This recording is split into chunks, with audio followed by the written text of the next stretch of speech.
Hello again and welcome to Letter from England, broadcasting for AC Press and the Spanish Evangelical Alliance. An interesting development amongst grassroots Catholics is taking place in Spain, as many groups of lay Catholics, theologians and some monks and nuns as well are calling on the Pope to show austerity when he visits Spain, given the grave economic crisis in the country.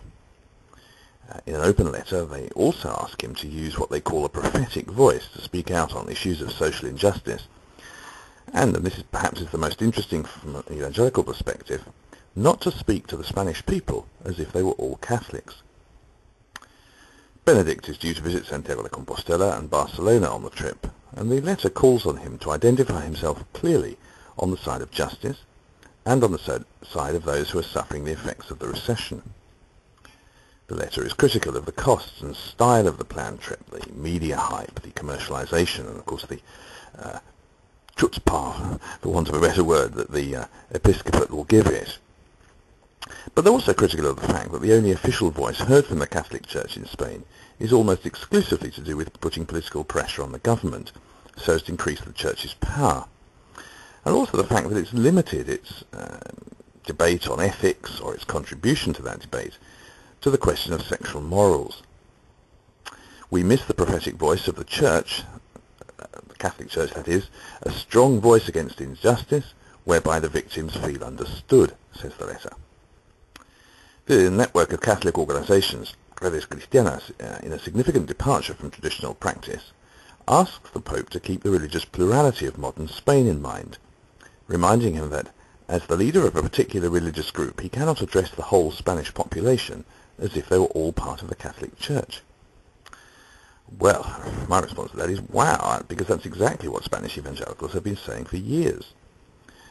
They're tired of the mantra that to be Spanish is to be Catholic, and of the discrimination against non-Catholics, of the assumptions by certainly many in the media, many politicians and public figures, and indeed many people, certainly within the Catholic hierarchy, that all Spain is Catholic, or the Church, meaning the Catholic Church, is what they refer to.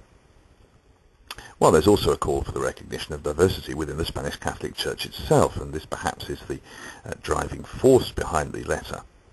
It regrets the fact that the Spanish episcopate dominates official pronouncements with its politicized agenda, saying that the voice of Catholic communities has been hijacked by the bishops, whose agenda, they say, does not reflect the diversity of local churches nor the pluralism of believers. And that too is a note which perhaps evangelical Christians will find resonating. Under the motto "Papal visits, but not with my taxes nor state honours," more than 100 social, political and union organisations also demonstrated recently in Madrid. Well, they demonstrated, rather, but they also protested to call, in their case, for a lay state. They called on the government to stop financing religious groups with public money, to make state education neutral in religious affairs, and to repeal the special concordat with the Vatican. Well, that too is has an interesting parallel to the agenda of evangelicals. These groups are clearly more to the left wing and will not be to all evangelicals' tastes, and there will be differences in emphasis, of course.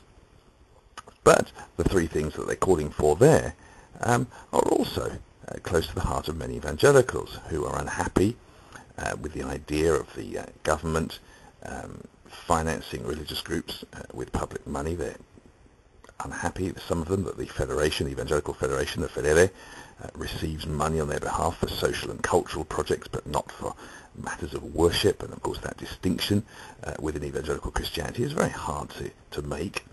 It's probably an artificial one to make.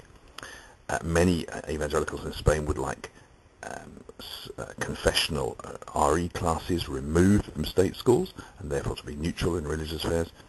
And of course, almost all of them would like the special concordat with the Vatican to be repealed and for all religious groups to be treated equally by the state. So there are some interesting moves afoot, and perhaps some realignments along different socio-political lines, and certainly different religious lines from the past. Watch this space. Thank you for listening to Letter from England, broadcasting each week at emission.net. My name is Jonathan Dawson. Goodbye for now.